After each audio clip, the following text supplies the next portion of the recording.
What's going on, everybody? Welcome back to another edition of the Phaithful Phanatics Show. As always, we are live here on DSM-Media's Philadelphia YouTube and Twitter channels. Guys, if you are new to the channel, first and foremost, do us a favor, do yourself a favor. Make sure to follow us on Twitter at DSM_media. Check out the link tree in our bio. It'll take you to every other social media platform we are available on.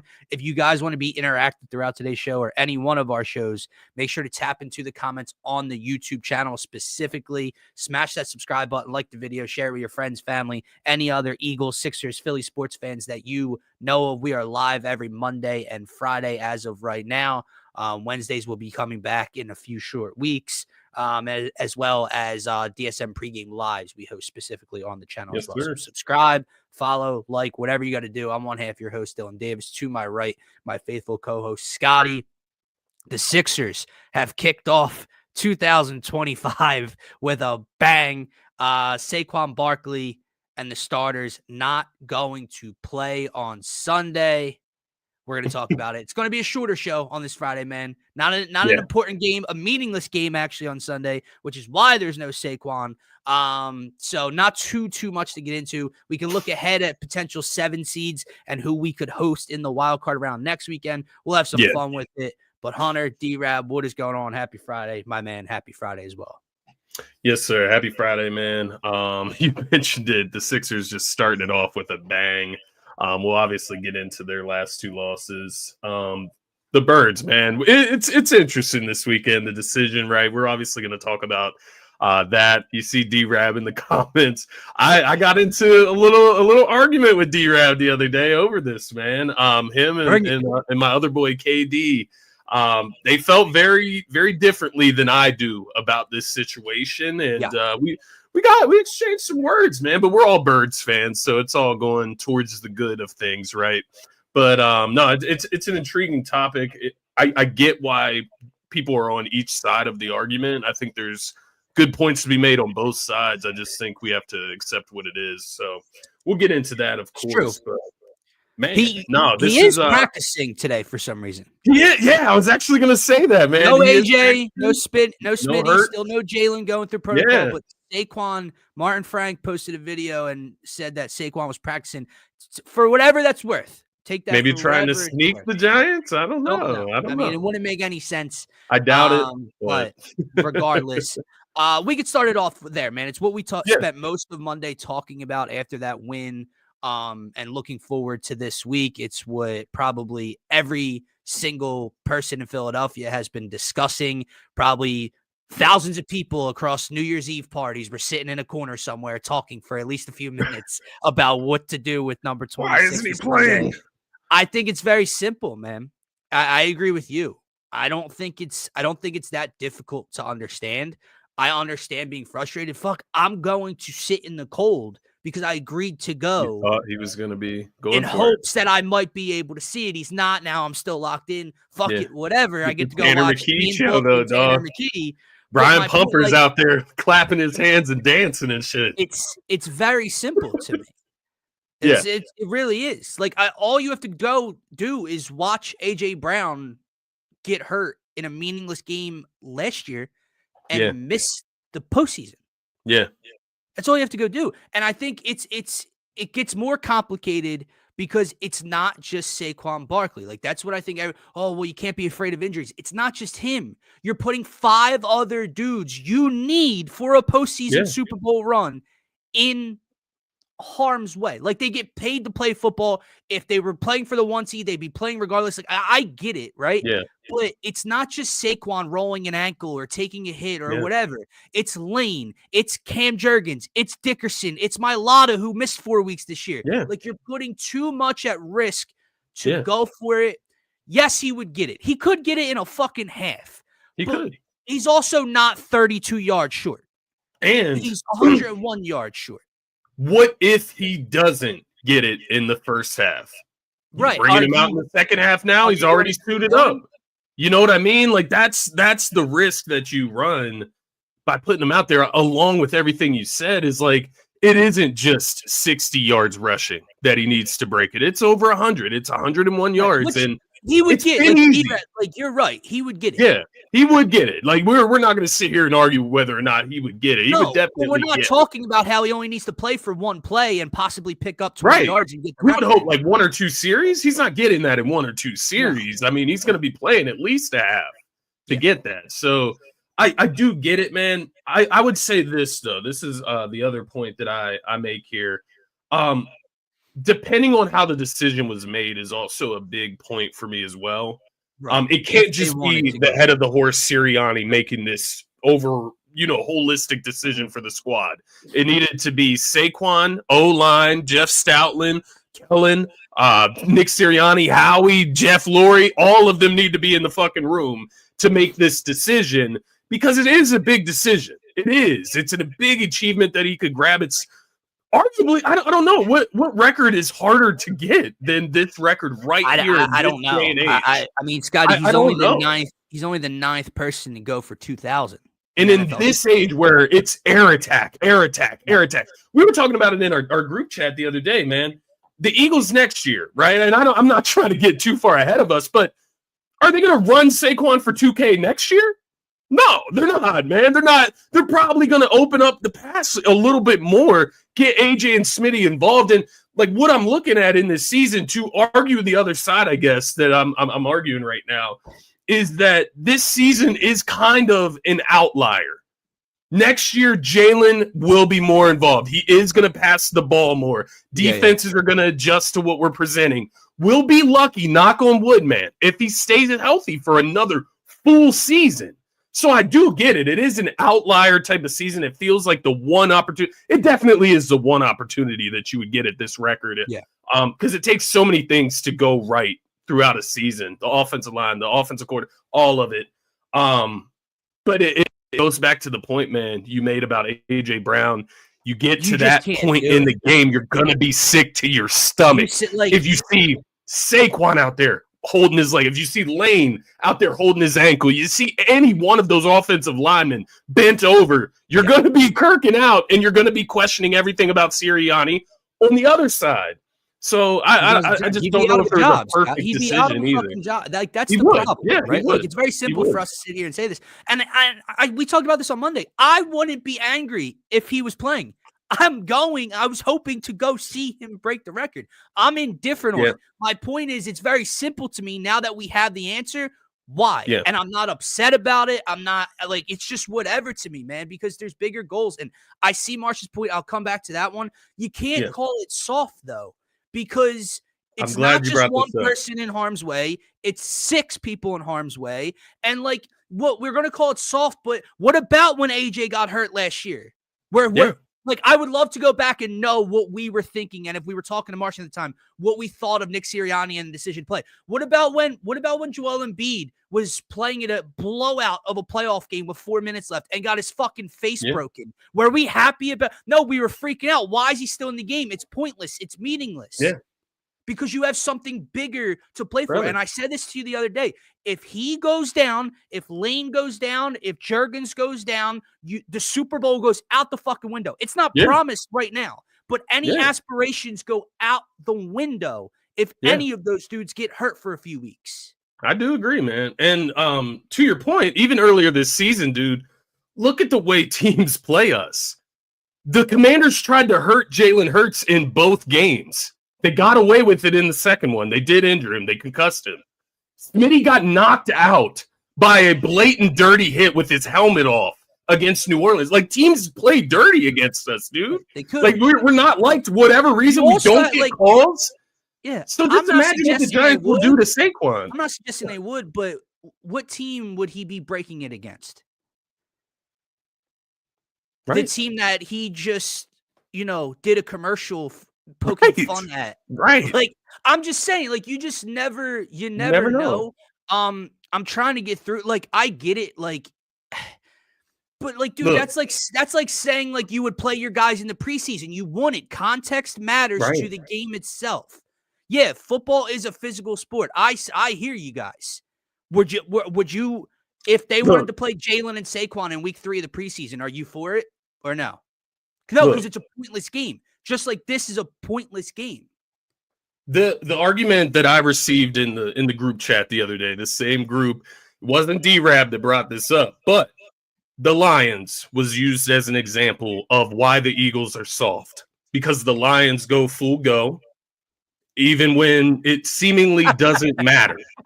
And so my argument against that, man, like soft or smart, because the Lions are beat to hell and back. They're injured up and down, running the score up each and every game. So, like, I don't know, man. It does bother me with it being called a soft decision, because I don't think it's soft to be smart. Right. So I don't know. I just don't care about the rhythm, because we wanted the 1 seed. Well, you would have had a bye off of the 1 seed. So this is your bye. And our bye week was week 5. Like, that's something else people just don't seemingly want to pay attention to. Like, dude, we've played we were 2-2. So what? How many more games is that? 13 more games in a row? Yeah. Just, if you can find a way to get, like, I don't care about the rhythm. I don't think it's a thing right now. I just don't know. I kind of hate that's an argument. I like it because the fact that he went on this run is so historic. I'll be petty as well. Like, if you guys want me to, like, Eric Dickerson decided to be petty, talking about how he gets an extra game. Saquon Barkley has run the ball 30-some less times than Eric Dickerson did that year to break the record. So I'll be petty and tell you,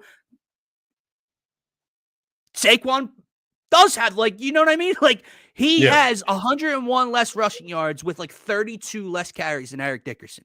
So forget the extra game played, forget any of that. Yeah. No, it's the exact same thing.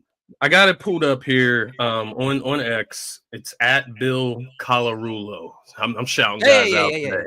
Fanatic. Eagles had their bye week in week 5. There hasn't been a team to win the Super Bowl with a bye that early since 2009. That was a 16-game season. None of the last 14 Super Bowl winners have had a bye before week 7. I mean, so, like, the rest is important. Like, I think that's what's getting lost in transition here between getting called soft, not going for the record, all of the above. And I get it. There's a part of me that is disappointed too. I agree. Like, I will say this to D-Rab and to Martian's point. It's put everyone on notice now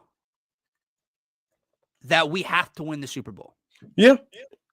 Wasn't it that anyways? And that's kind of scary. It's not scary because that was already the goal, but it's kind of like you are ignoring taking a chunk of history for yourselves because the ultimate goal is to go do this. So it's like, that's the only thing. The only thing is now, like, if you don't come away with a championship, this season is a failure.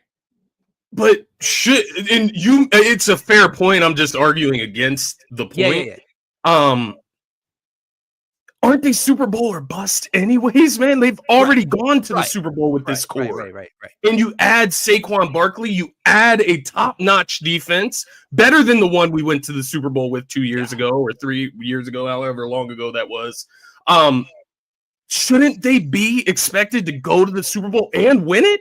Like, if you're going to the Super Bowl and you're playing the Chiefs, you can't lose to them again. Correct. And I think my point is, if you win your wild card game and you go and you win the second round game and you get to the NFC Championship and you somehow lose in Detroit or Minnesota, is that now all of a sudden because of the rest? It has nothing to do with the record itself if they're not to win it. It's more the pressure that you put on yourself. Yeah, there's more pressure added because when you look back on this season, if they don't come away with the Super Bowl, that's the ultimate goal. That's all anybody really does want at the end of the day. But you start looking for you would still have a chunk of history with your name on it from 2024. Saquon Barkley is the all-time rushing champ. Now that you are ignoring that or going away from that, I really need you to go get that second Lombardi. Yeah. Because I do agree. That is this year went. That is the downside. I do agree with you. Totally there. And no, you're not tripping, Martian. There's no gimmies in the postseason. Let's just put that out there. even in the NFC, there are no gimmies. We watched our team. I get it. We had Kenny Pickett. We lost to the Commanders. I don't think it would happen again. I don't know. Like, we don't know. The Rams, I don't know. The Bucks, Todd Bowles, we don't know. I'll sit here and say that. I don't know for sure that they're going to go through and run through the NFC. I still expect them to, man. Like, I do expect them to go to the Super Bowl. I do think they are that good. I just think there are some other good teams in the NFC. I think there are some other good teams around the NFL in general, man. Yeah. This is I don't know. I want to say it's one of the closer years when it comes to like competition. Then you do have the Chiefs 15-1. It's like, yeah, but in the NFC though, it is like you look. I mean, at as of right now, to D-Rab's point, like the division, like as of right now, it's lining up to be Green Bay. So, just looking ahead, if it stands pat, we host the Packers. If the Packers win on Sunday and the Commanders lose in Dallas, then the Commanders go back to the 7th seed and we host Jaden Daniels and them. So we'll have to keep an eye on that this week. The Green Bay, if we lose round one, bro, it'll be way more than the rest. Like, if we lose round one, Nick Sirianni will be out of a job.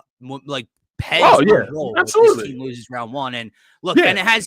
And even if he ran Saquon for the record, he would be fired if that happens. Yeah, it could have nothing to do with the loss. Could have zero to do with Nick Sirianni. Maybe Jalen Hurts comes out and throws 4 interceptions. I'm just throwing that out there, right?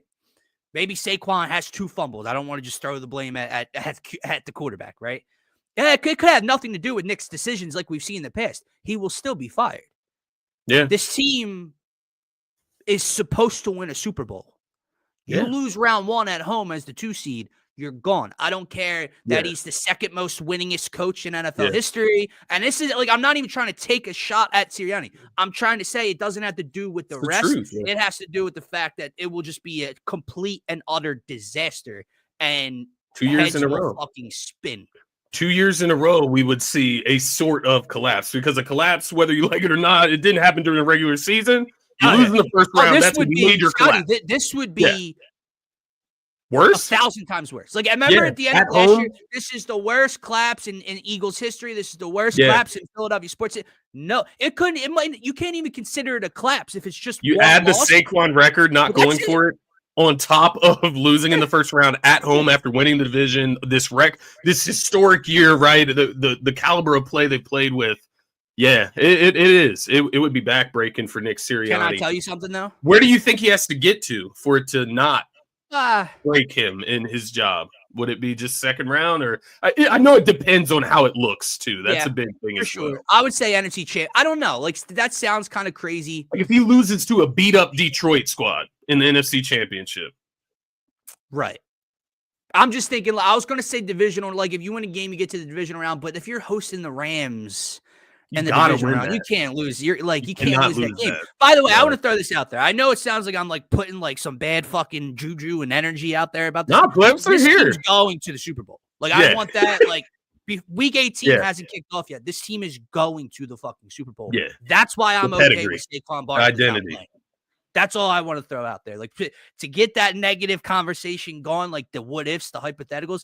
It ain't happening. And because we've been saying it for weeks on weeks on weeks on weeks. This is the best, most complete, balanced team in the National Football League. And these boys are going to be so hungry, man. As I said, these men are going to be so hungry. They're going to be so hungry come wild card weekend. I'm glad you bring that up, because like there's so many people sitting here thinking it's going to have a negative and reverse impact on like Saquon and the line, and they really want to go get it for him. How hungry are you going to be? Playoff Saquon. Playoff Saquon. At the link, didn't get to go for the record.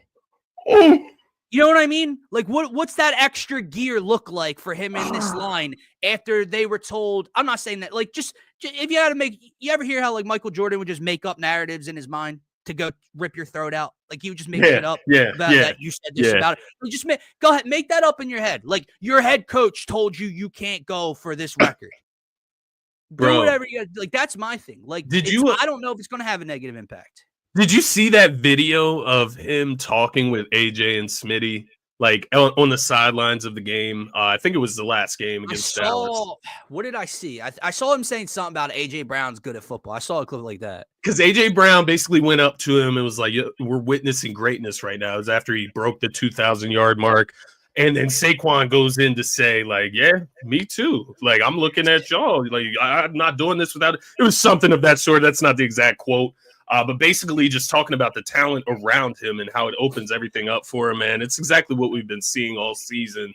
So yeah, I got chills when we said playoff Saquon, quite honestly, because it's a different animal. Guys can take it to another level in the postseason, and You know what it made me? I'm being serious. You know what it made me like think of, like when he first came here, and we didn't get it the first 2 years of his tenure here, and we just kept waiting and waiting. Maybe 3 years of his tenure, like just getting playoff Bryce. Yeah, that is a very good. And yeah, very true. Remind me what Bryce Harper did in his first playoff run as a Philadelphia Philly. I believe it was one of like this most greatest playoff runs ever for a hitter. The swing of his, you guys remember, like that's what I'm like. That's the type of player that this dude is. That's the type of greatness that he brings and the difference making that he brings to this team. And that's what I'm excited for, man. Like this team went on a Super Bowl run 2 years ago, and like we just got AJ Brown and it was fun and the offense was explosive. This is a whole different animal, bro. A whole different animal. And I guess before we kind of move on, because I don't want to keep talking about should they play him, should they? He's not playing. I don't know why he's practicing today, but he's not playing on Sunday. Let's move forward. The last thing I want to say, man, about just how great this season has been and this team is, like the Pro Bowl list just got announced and everything. And it's like, dude, we lost Fletcher Cox and Jason Kelsey, and Cam Jurgens and Jalen Carter come in and do what they did this year. Like Cooper DeJean and Quinyon Mitchell step in day one and do what they did this year. Zach Bond might get a blank check. Went from out of position to a Pro Bowler. Potential, like there's people on national television making cases for DPOY for Zach fucking Bond. That's the type of year it was. Saquon Barkley ran for over 2,000 rushing yards. That's the type of year it was. This year was fucking awesome. Awesome. Yeah. There's just one thing left to do. And it's very simple. It's not simple, but it's very clear. It's very narrow-minded. And it's get back there. I believe it's in New Orleans, Scotty. So, get me to New Orleans, man. Sure, the Eagles did. Yeah. Oh, and the Mailata thing's fucking crazy. It's absolutely. I think he was like the highest or second highest graded tackle or left tackle in offensive the lineman. league. Offensive lineman. Yeah, I think this is the second. He's not a Pro Bowler. Yeah. Okay. Insanity. Q as well. Quinyon, I thought he should have made it. That was a little disappointing, just because he had a great season, man. As a rookie, it would be nice to get him recognized for that. But other than that, it was a pretty good showing. I'm happy with the results. And this season, man, has been great. I just need them to like not ruin it. I feel like that sounds like backwards, but like it is what it is, man. It's just you know what they did though. Like you just said that, and in the back of your head, you just have that itch, right? Like as a Negadelphian for a second, you're like, I could see it. But what they did a very good job of all year long, and just passing test after test, and even in their losses, like just seeing. I mean, they only had 3, and I'm not trying to make excuses, but I can give you very valid reasons why they lost all 3 games. Drop, and injuries. Like that's it for a 3-loss season. They did a very good job of silencing last chapter, which last year. Moving on. When you said that, just don't ruin it. That's something I would have thought of last year. I'm hyping myself up for the Tampa Bay game. I'm thinking of the town. Well, they could get it done. They should be the better team, but it just wasn't that locker room. This team, dude, so much fucking different. Yeah. So much different.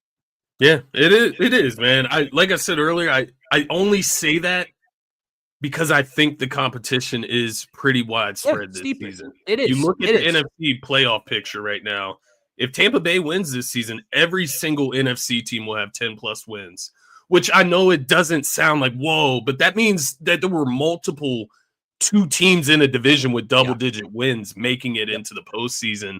So I think the NFC has fared well this year, man, and I think it is pretty widespread. I mean, But put it this way, at the brother. same time, I do think you just talk about peaks and what this team is, man. It's the identity too of playoff football and what it takes to win in the postseason. I just think the Eagles check all the boxes, man. There's other teams that check some of the boxes. There's some other teams that check most of the boxes, but the Eagles check all the boxes, and that's what 1,000%. gives me confidence going into the 1,000%. postseason. I'll take it a step further, bro. If things play out the way I'm envisioning this weekend, and Washington and Green Bay just handle their business, 5 of the 7 playoff seeds in the NFC will be 12-win teams. Wow. 12. Yeah, you're right. Wow. If the Eagles win, 15-win, you're going to have a 15-win team. Yep. And if the Eagles win, you have 2 14-win teams. Yeah. Yeah. That is pretty impressive, man. Does that just mean it's top heavy? I'm just looking through here. I don't know that I would call that top heavy. Like, we're talking about the entire playoff picture. Like, we're not talking like the top 3 seeds or 4 seeds. Like, we're saying 1 through 7. You know what I mean? So Seattle could get to 10 wins and not make the playoffs. Yeah. I mean, I just want to put it like, let's put this in perspective, right? If Tampa Bay wins and they get in, they're the 4th seed. Yeah. You have a very legitimate possibility of them hosting the Detroit Lions in round 1. A Tampa Bay win and a Detroit loss puts that matchup in Tampa Bay in the wild card weekend. And Tampa Bay is one of Detroit's only 2 losses in Detroit this season. That's going to be a shootout if that happens, man. Yeah. Both of those. They played in the division round last year, right? After they beat us, I think. Yeah, I want to say so. Yeah, because we were hoping to play the Lions, but no. But yeah, that is an interesting matchup right there. The Bucks, as we talk about them, Baker Mayfield and the way he's played, that was another snub Pro Bowl. Yeah, I know. Baker Mayfield balled out this season, but yeah, that is interesting. So if everything stayed the same, which just means everybody wins in their spots this weekend, right, across the board, except for Detroit and Minnesota. We'll see what they're just going to flip the 1 and 5 potentially, or stay the same. So it would be what? The Eagles versus the Packers or the Commanders? It's going to be, if it stays the same, it's the Packers. So Packers and Eagles, Commanders at Rams, Minnesota at Tampa Bay. Yep. Or Detroit at Tampa Bay, one or the other. So that's interesting, man. That is an interesting postseason start. Washington and Rams, just off the top of your head, are you going Rams easy, or how do you feel about that one? Oh, man. I know we're hating on the Commanders right now. They're getting on our nerves, but Rams are a little bit different of a wagon. It feels like Daniel Daniels could go off on them. It's definitely not easy, but I would take the Rams, man. I'll trust Stafford and McVay at home in that spot.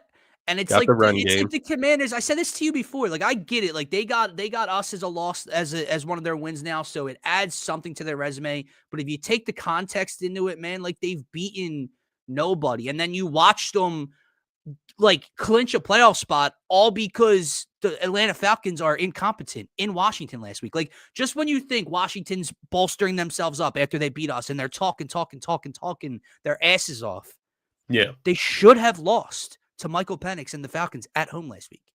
Yeah. They've beaten so it's like, I could sit here and go, oh, well, Jaden Daniels against that Rams defense, they've beaten nobody. So no, I'll take Stafford and Kupp and Nakua and the Super Bowl winning head coach at home instead of the rookie quarterback. It's not some big home field advantage, right? Like some other places will have. But yeah, I would stick with them if that's the matchup. For sure, I think, actually. Yeah. I do agree, ultimately. It'll be interesting. We'll keep an eye on it. That Tampa Bay matchup is probably they're all good matchups, don't get me wrong, but that Tampa Bay matchup is going to be crazy either way. I agree. It's weird. That's the last thing, man. Like, we got 2 games tomorrow, then we got Sunday slate, and then it's like we get into it. Like, everything gets wiped away. Glad Brian's here. Are you ready for this drama after Tanner McKee lights up the Giants this Sunday? I love it though. I love that there's people out there like Brian after this game on Sunday, because I do think Tanner McKee's going to play well. Yeah. There's people like Brian out there Ian Book's that gonna be play hating on QB1, and it's just going to fuel Jalen. That's all it is. It's just fuel to the fire, man. So I'm actually going to enjoy it. It's all the birds, winning, success. I love it all. So I'm excited for that, Brian. Just wait till Ian Book starts lighting them up. Yes, sir, Martian. Ian Book. Yes, oh my goodness! If we see Ian Book, I saw Tanner talking about the game. That got me real fired up. We're going to see Ian Book at least a little bit. I'm not even fucking around. You're probably right, man. It would be weird to play him the whole game, especially with Kenny beat up right now. You might need Tanner for backup quarterback. So we'll see, man. But yeah, we are gonna talk Sixers. Yep. Time to do it. They got us right on Christmas, and now New Year's, they're just going to ruin the New Year. So can't have too many fun things. They already did ruin the New Year. They already did. They did. Yeah. I may have misspoke there. Yeah, they did ruin it. They took all the juice away. Look, that thumping they took last night is and was disgusting. What happened 2 nights ago simply, purely cannot happen. Yeah. That can never, under any circumstances, no Joel Embiid, doesn't matter, can never happen. You didn't score a single point in an NBA game in the final almost 4 minutes. You blew a 14-point lead late in it. You were up 7 with 3.5 minutes left and allowed like a 13 or 15-0 run to the Sacramento Kings. That's the one that gets you. The Warriors game, you were fine with losing. Maybe not in that fashion, but you're okay with losing that one on the West Coast trip. You have an opportunity to then go win 2 more or 1 more at Brooklyn, and you're 4-1 just like we predicted. And instead, you blew that game. That is the one that's going to haunt you, man. Yeah, I completely agree. You look at these 2 games, and it's funny, man. Before that 2-game stretch, I think it was maybe Monday, I had said I would play Embiid against the Warriors. I would sit him against the Kings. Yeah. Hindsight 2020, looking back, I would do the opposite. I would play him against the Kings. And it just makes me rethink everything that I said towards the beginning of the season about back-to-backs and how I would play them. It's like at the end of the day, you should probably go after the for sure win that you could get with Embiid in the lineup. But to your point, they should have won the game anyways. That's not really something to kind of go back on and look at again right now. Even Embiid last night, it's not even like it helped him. He looked lackadaisical anyways, but you had the rest of the team. They look sluggish. So to your point, I'm not like penalizing them too much outside of just getting the dog shit kicked out of them. It was like they're a second night of a back-to-back during a 6-game West Coast trip, like whatever. But you have to win that game against the Kings. And I do have a question, like regarding Paul George, man. Like you had 30 points in the game, that's fine. Yeah, I don't think he scored in the like you can't, like he does this every game. He gets into like foul trouble in the first quarter, fucks his rhythm up, then he doesn't play well the rest of the game. Stop doing the dumbass fouls. Yeah.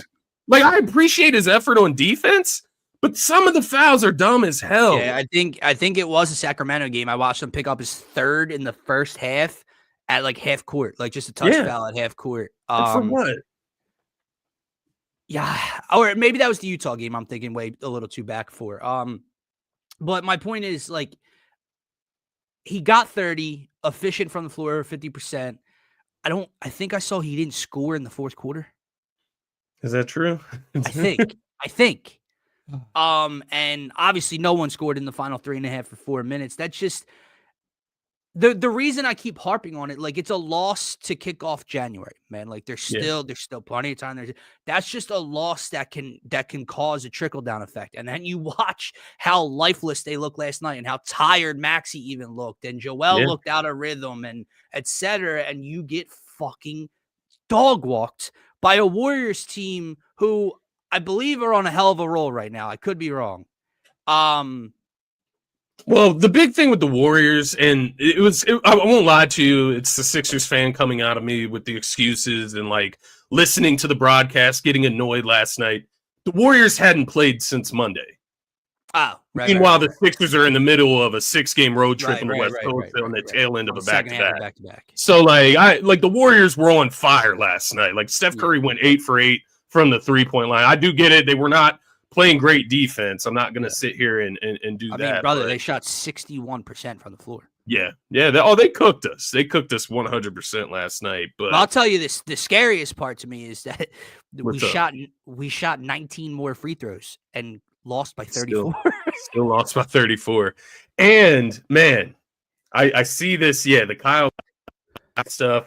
The Jared McCain injury is starting to show its head, especially with Oubre out of the lineup.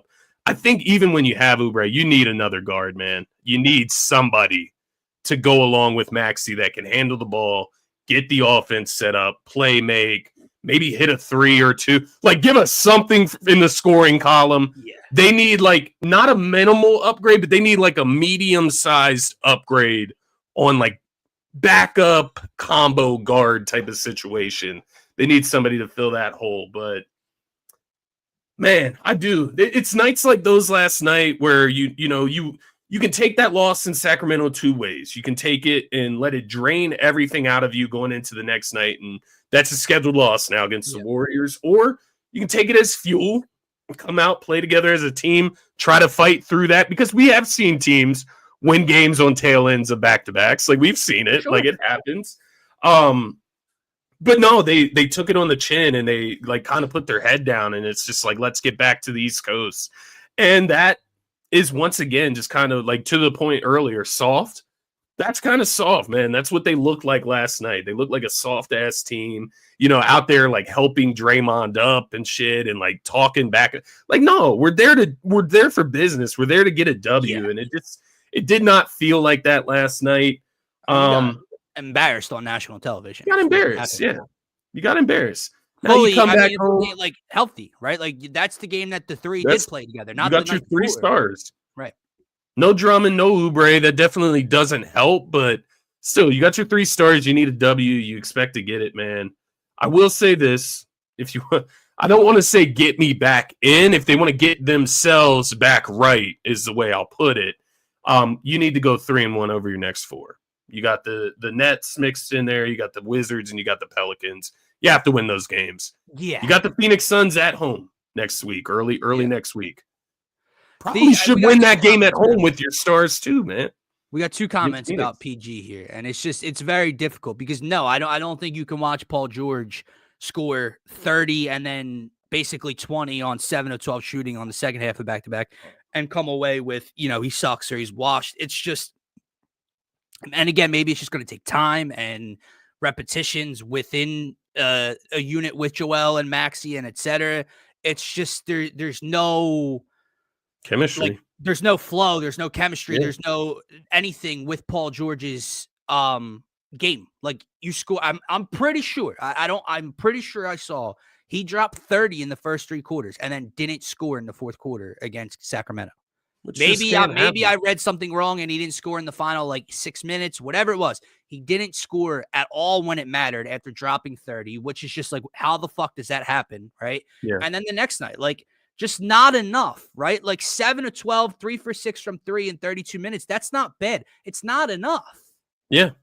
And no offense to Maxey either, man. Like, Maxey, I get it. He's played well this season, but you look at Sacramento, he was inefficient. He wasn't shooting the ball well. And this has been a story in several games this year. Just when you think. I hate to say what Brian's saying right there. He flashed it up on the screen as I'm talking, and it's like, he might have, man. He might have, because I'm sitting there. I'm looking across the court, Dylan. I'm looking at De'Aaron Fox, for example. A guy that we looked at these two in a similar light last year. De'Aaron Fox goes 35, 13 for 16 shooting on the night. Yeah. Now that's elite. That is take your team to the top. You're gonna finish the game strong. You're gonna win us a game. Maxey's gone on a tear. Don't get me wrong. It's the efficiency though. His efficiency, and that's what we were saying in the beginning of the year, right? Like, he has to be much, much better. The 3-point numbers are even the ones that confuse me even more. But it's like, it's the same. It's not the same thing as Paul George, but it's what not. I mean by the same is in terms of just having a flow and any sort of consistency. Like, Tyrese Maxey went on a run of 40, 23, 27, 32, 33, 32, 23. And the Sixers went 7-2 or 6-2 over that stretch. And now he's back to, I mean, he had 27 2 nights ago, but 3 for 10 from 3. And then obviously in last night's game, he had 14. Like, it's just not, it's not close to consistent enough for where I need him. Yeah. No, I definitely agree, man.